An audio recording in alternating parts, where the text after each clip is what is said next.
सबसे पहले बात करेंगे पंजाब की, जहां आज भी शदीद धुंध का राज है। हद निगाह से फर होने से सामने की तमाम तर चीज़ें धुंधला गई। मुल्तान सक्खर मोटरवे M5 उच्च शरीफ से ज़ाहिर पीर तक बंद कर दी गई है। आलूदा शहरों की फहरिस्त में लाहौर चौथे नंबर पर आ गया है।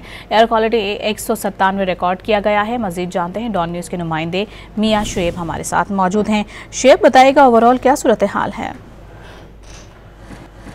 जी बिल्कुल, दर्जात में कमी के साथ जो है वो सर्दी की शिद्दत में इजाफा होने लगा, क्योंकि दिसंबर जो है उसमें सर्दी की शिद्दत बढ़ती है। और आज जो है महकमा मौसमियात की जानिब से ये बताया गया कि जो कम से कम दर्जात है वो 60 डिग्री सेंटीग्रेड और ज़्यादा से ज़्यादा जो दर्जात है वो 21 डिग्री सेंटीग्रेड रिकॉर्ड किया जाएगा। क्योंकि अब दिसंबर शुरू हो चुका है तो मैदानी इलाकों में सुबह के औकात में हल्की जो धुंध है वो भी पड़ती है। और इसके साथ साथ मोटरवे को भी आज एक मकामात जो है वो जिसमें ओंच शरीफ से ज़ारन पीर तक जो है वो बंद किया गया है। तर्जमान मोटरवे के मुताबिक वहाँ जो धुंध ज़्यादा थी जिसकी वजह से उसको हद्दे निगाह कम होने पर मोटरवे M5 को जो है वो बंद किया गया। दूसरी जानब जो महकमा माहौलियात की जानब से बताया गया, क्योंकि अब सर्दी जो है वो बढ़ रही है जिसकी वजह से जो स्मोग है उसमें कमी आना शुरू हो गई है। आज लाहौर शहर का AQI लेवल जो है वो जो है इस वक्त